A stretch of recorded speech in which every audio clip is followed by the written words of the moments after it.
I'm Ann Kroeker. And I'm Singleton Craig. And together we are Kroeker and Craig, co-authors of the book on being a writer.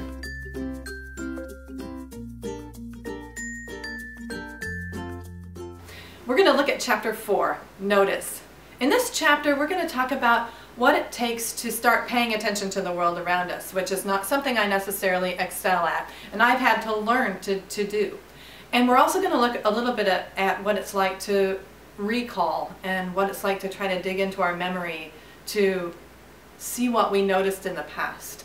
And so that's what this chapter explores. Again, you'll find a story from both Charity and me about how we struggle with this and what we are trying to do to notice regularly in our lives. And so as a group, we hope that you have a good time reading and talking about your struggles and your successes as you learn to notice. And you'll also have a time of discussion. So we're going to try modeling how to ask a question and the kinds of things we might explore. So I'm going to ask Charity a question now. It's very simple, Charity. What is your preferred method of recording and storing things that you notice? Great.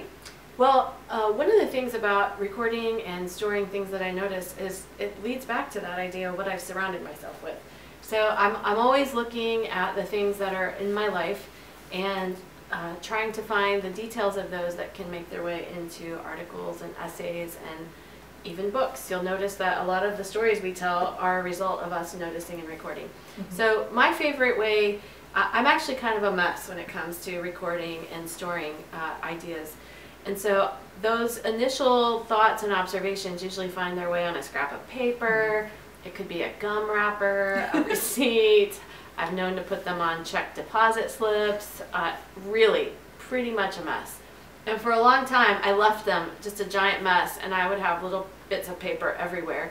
Well, eventually, I realized that those things were completely unuseful to me until I got them into a more useful place. So what I now do is gather all the bits and scraps and type the ideas as well as I can formulate them in a sentence or two or a paragraph into a Google Drive document. And now they become searchable by keywords. That's good. And that has really helped me to be able to use, and it's more than just noticing details about drapes or carpet or the color of a person's hair, but it's usually an idea that has sparked possibly an essay idea or something that will actually end up being a finished work. And so my idea list is constantly a constant flow of in and out. I type things in, and at the same time I'm going back to the list to try to pull things out that I can use for deadlines. That's really good.